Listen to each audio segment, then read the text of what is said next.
Students, welcome back to my YouTube channel only political science. आज की इस video में हम मौलिक अधिकार तथा कर्तव्य का टॉपिक पढ़ेंगे। लास्ट वीडियो में हमने चीन के संविधान की विशेषताएं पढ़ी थी, तो उसमें मैंने क्वेश्चन भी बताया था कि कौन सा क्वेश्चन बनेगा। आज के इस वीडियो में हम मौलिक अधिकार तथा कर्तव्य में को पढ़ेंगे। इन सबसे पहले हम ये जानेंगे कि व्हाट इज फंडामेंटल राइट्स, क्या होता है मौलिक अधिकार। मौलिक अधिकार जो कि मूलभूत होने के नाते व्यक्तियों को दिए जाते हैं, व्यक्तियों के मौलिक होने के नाते वो हमें मौलिक अधिकार की हम श्रेणी में उन्हें हम रख सकते हैं। और अधिकार वे होते हैं जो हमें अधिकार जो मनुष्य के लिए उनके डेवलपमेंट के लिए ज़रूरी होता है, तो उसे हम जिससे कि व्यक्ति समाज में सुखी और अच्छा जीवन व्यतीत कर सके, तो उसे हम राइट्स कहते हैं। और अधिकार और कर्तव्य दोनों साथ साथ चलते हैं। जैसा कि महात्मा गांधी ने भी कहा था कि अधिकार और कर्तव्यों के महत्व को उन्होंने बताया था। तो यहाँ पर हम मौलिक अधिकार और कर्तव्य पढ़ेंगे।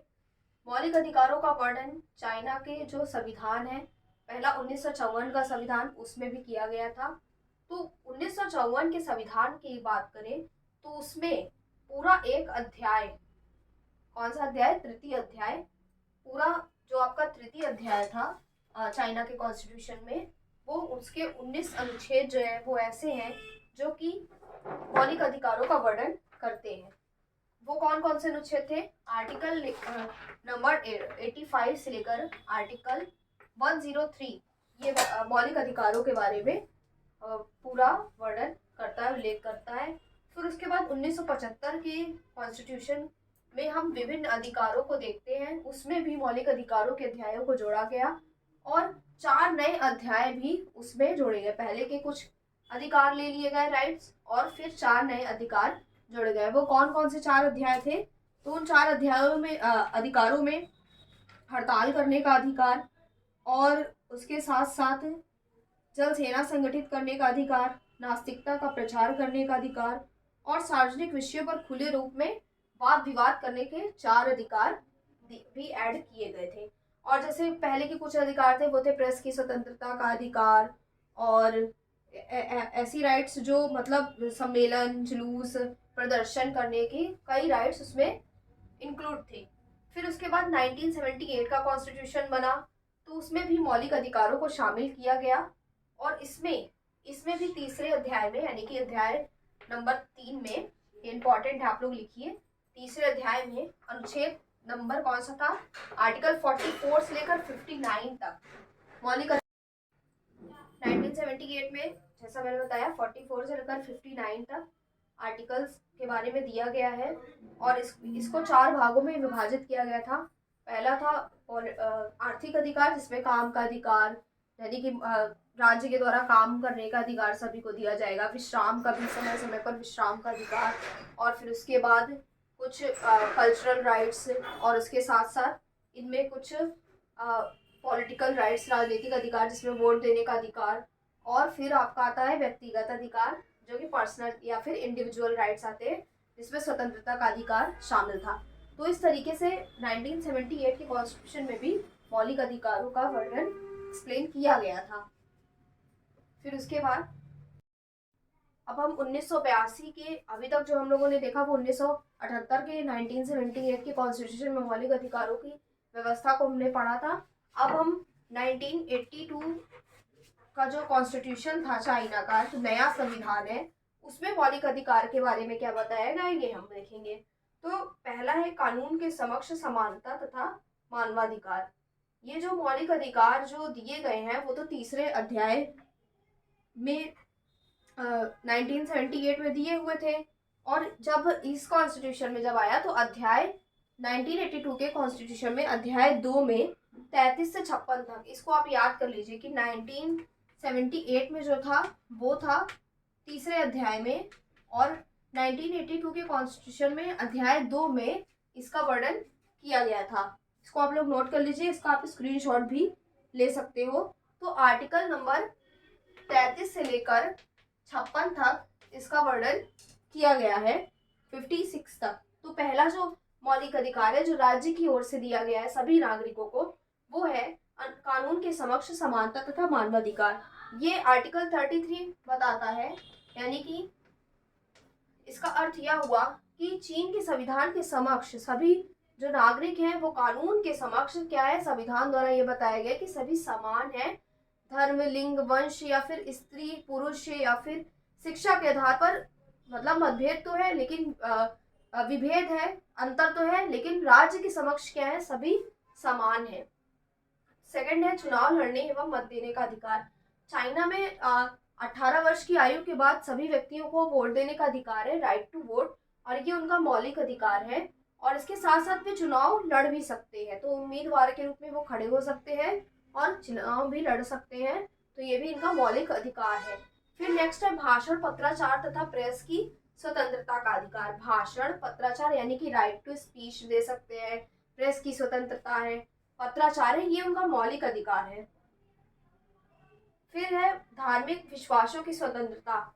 वहां पर राज्य ऐसा नहीं कहेगा कि आप इस धर्म को मानिए, तो वहां पर कोई बाध्यता नहीं है, राज्य की ओर से इस प्रकार की किसी भी प्रकार की बाध्यता नहीं दी गई है।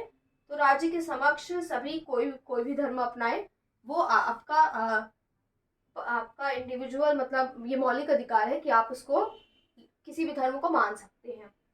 नेक्स्ट है व्यक्ति की निरापत्ता की गारंटी। तो 1982 के संविधान में नागरिकों को अपने व्यक्तिगत हितों की रक्षा हेतु अधिक अधिकार प्रदान किए गए हैं और उनमें उनकी स्वतंत्रता प्रदान की गई है। नेक्स्ट है आलोचना का अधिकार।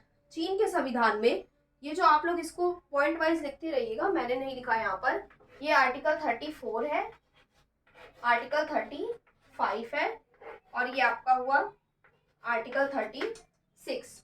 तो ये जो है आपका ये अनुच्छेद है जिसमें वर्णन किया गया है विभिन्न मौलिक अधिकारों का।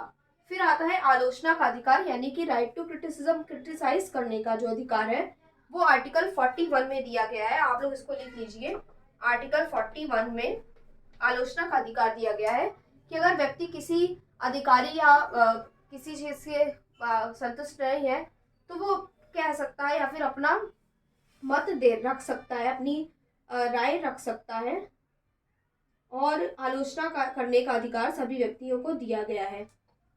और वहाँ पर जो अधिकारीगण है वो निर्धारित समय सीमा के भीतर एक टाइम पीरियड है, उसके अंतर्गत सभी प्रस्तावों को जो नागरिक के द्वारा अनुरोध है उनकी जांच करने और उत्तर देने के लिए वो क्या है, वो बाध्य है। तो यहाँ पर उन्हें आलोचना का अधिकार भी दिया गया है। नेक्स्ट है विश्राम व रोजगार पाने का अधिकार। वहाँ के चीन के संविधान में यह भी व्यवस्था की गई है कि वहाँ के सभी लोगों को विश्राम व रोजगार पाने का अधिकार है, यानी कि काम का अधिकार। वो क्या कर सकते हैं, आर्टिकल 43 के तहत लिख लीजिए आप लोग, आर्टिकल 43 के तहत वहां पर ये अधिकार दिया गया है कि लोग वहाँ के जो लोग हैं, वहाँ के जो प्रत्येक नागरिक है वो उन्हें अवकाश पाने और नागरिकों के विश्राम की व्यवस्था भी राज्य के द्वारा कराई जाती है। नेक्स्ट है वृद्धावस्था व शारीरिक अयोग्यता में भरण पोषण। इसका मतलब हुआ कि ये जो मौलिक अधिकार है वो आर्टिकल 45 के द्वारा लोगों को दिया गया है, आर्टिकल 45 के द्वारा ये प्रदान किया गया है और सभी लोगों को ये बताया गया है कि मतलब वृद्धावस्था व शारीरिक अयोग्यता है में भरण पोषण वो राज्य के द्वारा ही प्रोवाइड किया जाएगा। मान लीजिए कोई व्यक्ति बूढ़ा है, वो इस स्थिति में नहीं है कि वो अपना वो काम कर सके, तो राज्य उसे उनके जीविकोपार्जन के लिए राज्य सहायता करेगा भरण पोषण में। और अगर मान लीजिए कोई व्यक्ति शारीरिक रूप से अयोग्य है, वो काम नहीं कर सकता है, तो उसके लिए भी इसी तरह की हेल्प राज्य के द्वारा दी जाएगी। तो इसका वर्णन आर्टिकल 45 में किया गया है। ये आपके कुछ मौलिक अधिकार हैं और इसके साथ साथ ही और भी मौलिक अधिकार हैं जो जिनमें चीन का संविधान का वर्णन किया गया है। तो चीन के संविधान में जो अन्य मौलिक अधिकार है वो आप लोग लिख लीजिए।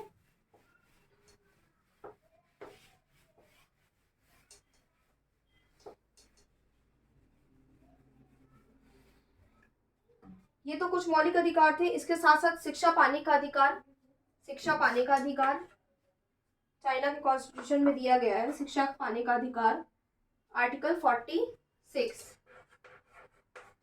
शिक्षा पाने का अधिकार।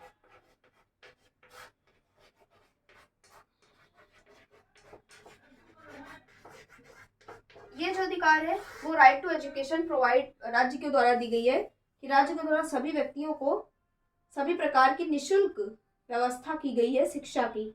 आर्टिकल 46, आर्टिकल 46 यहाँ पर लिख देती हूँ। फिर इसके बाद वैज्ञानिक या फिर जो सोच रखते हैं या फिर जो तकनीकी और कलात्मक कार्य की स्वतंत्रता। आर्टिकल 47 ये कहता है वैज्ञानिक और कलात्मक सोच रखने की जो स्वतंत्रता है वो चीन के संविधान में दी गई है। कलात्मक कार्य, वैज्ञानिक, तकनीकी और कलात्मक कार्य करने की, कलात्मक कार्य करने की स्वतंत्रता, स्वतंत्रता आर्टिकल। अगर आप अपने आंसर में ऐसे आर्टिकल्स को मेंशन करते हो कि एग्जाम में क्वेश्चन आ गया कि चीन के संविधान में जो मौलिक अधिकार तथा कर्तव्य है उनका वर्णन कीजिए, या 1982 के संविधान में जो मौलिक अधिकार है या फिर जो कर्तव्य है उनका वर्णन कीजिए, तो आप अगर अपना ऐसे हेडिंग लिखकर उसको एक्सप्लेन कर दीजिए। और एक्सप्लेनेशन जब कीजिए तो उसकी शुरुआत आर्टिकल से बताइए कि आर्टिकल 46 में शिक्षा पाने का अधिकार दिया गया है, राज्य के द्वारा सभी को निःशुल्क शिक्षा दी जाएगी, और आर्टिकल 47 वैज्ञानिक तकनीकी कार्य करने की स्वतंत्रता देता है। तो ये आपका क्या होता है कि आपके आंसर को और अच्छा बनाता है।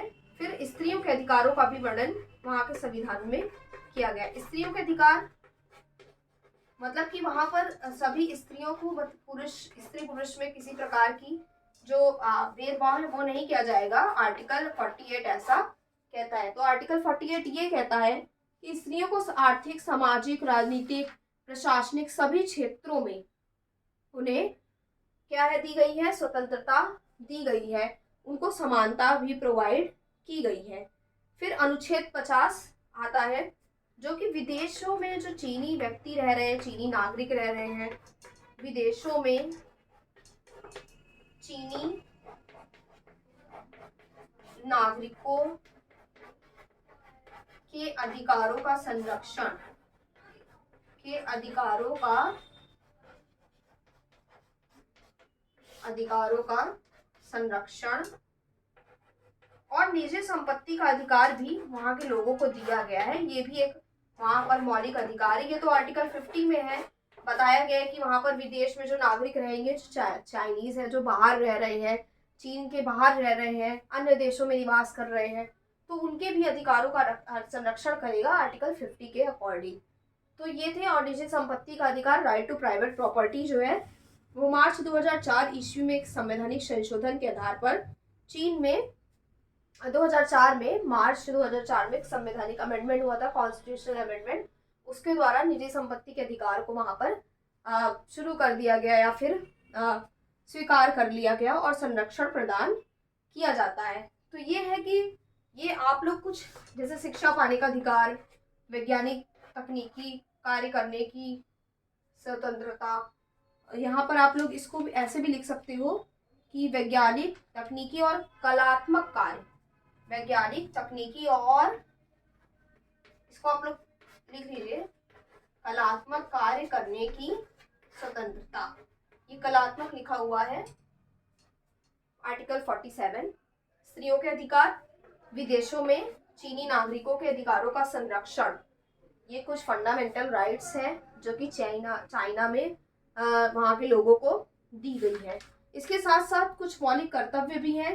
तो मौलिक कर्तव्यों का वर्णन 52 से लेकर, मैंने बताया था ना 36 से लेकर 56 तक मौलिक अधिकार तथा कर्तव्य दिए गए हैं।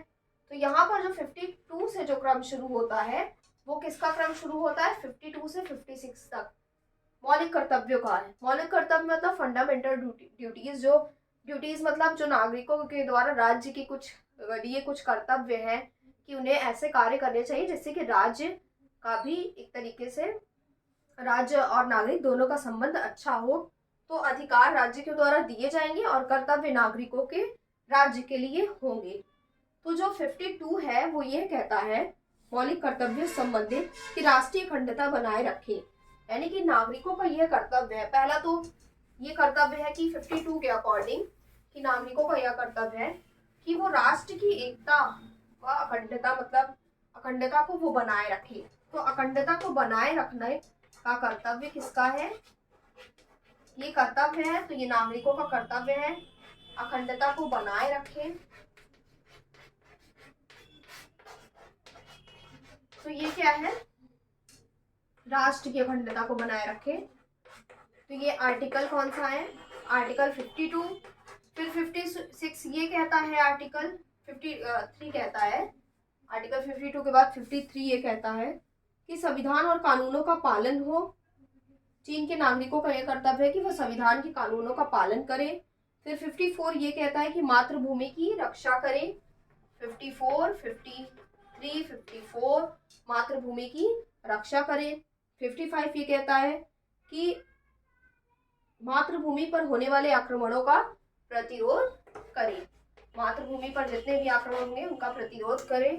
और फिर आपका आता है लास्ट में 56, जो कि कर देने से संबंधित है। सभी नागरिकों का कर्तव्य है कि वो कर दे। तो ये आपके कुछ फंडामेंटल ड्यूटीज थे with fundamental rights of in the constitution of China 1982। तो आप लोग इसको नोट कर लीजिए। और ये क्वेश्चन अगर आता है एग्जाम में कि मौलिक अधिकारों का वर्णन कीजिए चीन के संविधान के अकॉर्डिंग, तो आप इसका आंसर ऐसे इन हेडिंग्स के साथ आप ऐसे लिख सकते हो। Thank you for watching my channel only political science. Do like, share and subscribe my channel for more videos. Thank you.